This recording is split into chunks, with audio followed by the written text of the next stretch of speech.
अब हम डिस्कस करने जा रहे हैं contact forces and non contact forces. Contact forces का मतलब जिसके कॉन्टैक्ट में हम आए, नॉन कॉन्टैक्ट फोर्सेस का मतलब जिसमें सिर्फ ऑब्जेक्ट कॉन्टैक्ट में हो, हम उसके कॉन्टैक्ट में ना हो। अब देखिए बच्चे, कॉन्टैक्ट फोर्सेस क्या होती है? Forces experienced by bodies when they are in physical contact with each other.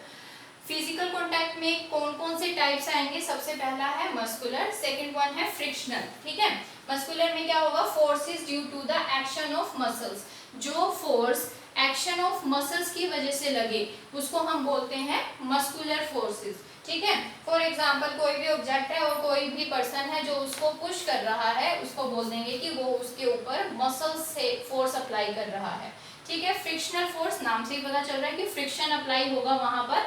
Force acting opposite to the direction of motion, जिस भी डायरेक्शन में ऑब्जेक्ट मूव कर रहा है उसके अपोजिट हमें जब फोर्स लगाना होता है तो उसको हम बोलते हैं फ्रिक्शनल फोर्स। ठीक है, जैसे ये हमारे बॉक्स है, ठीक है, इस बॉक्स का जो मोशन है वो उस डायरेक्शन में है बच्चे, और जब इसके ऊपर फ्रिक्शन हम कब अप्लाई करना चाहते हैं? जब हम उसके मोशन को स्टॉप करना चाह रहे हैं। ठीक है, तो फ्रिक्शन फोर्स इस डायरेक्शन में लगेगा तभी इसकी जो स्टेबिलिटी है इस पर्टिकुलर पोजीशन पे रहेगी। उसके बाद बात आ जाती है नॉन कॉन्टैक्ट फोर्सेस की। नॉन कॉन्टैक्ट फोर्सेस का क्या मतलब है? Forces experienced by the body even if they are in not physical contact with each other. अभी आपको बताया था जिसमें कॉन्टैक्ट ना हो उनको बोलते हैं नॉन कॉन्टैक्ट फोर्सेस, और जिसमें कॉन्टैक्ट हो उनको बोलते हैं हम कॉन्टैक्ट फोर्सेस। अब नॉन कॉन्टैक्ट फोर्सेस में 3 टाइप के फोर्सेस आ जाते हैं बच्चे।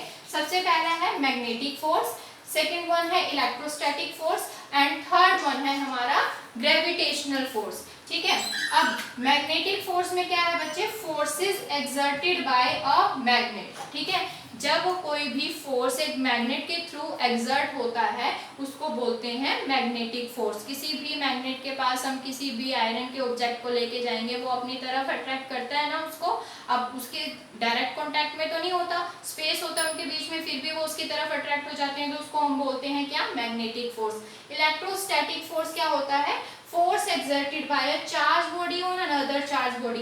देखिए बच्चे, जब हम कोम को रब करते हैं और हेयर्स के पास लेके जाते हैं जिसके ऊपर ऑयल ना लगा हो, विदाउट ऑयली हेयर्स के पास जब लेके जाते हैं तो ये कोम क्या करती है?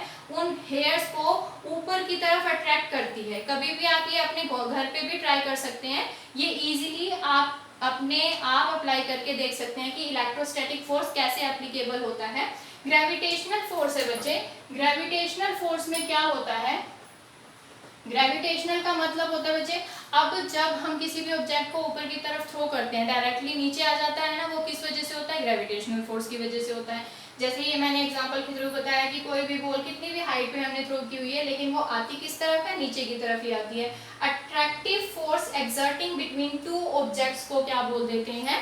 Gravitational force. जब हम उसको डायरेक्टली, जब हम किसी भी चीज को थ्रो कर रहे हैं वो नीचे की तरफ आ रही है तो ग्रेविटी की वजह से आ जाती है, तो उसको बोल देते हैं कि वो ग्रेविटेशनल फोर्स वहां पर अप्लाई हो रहा है।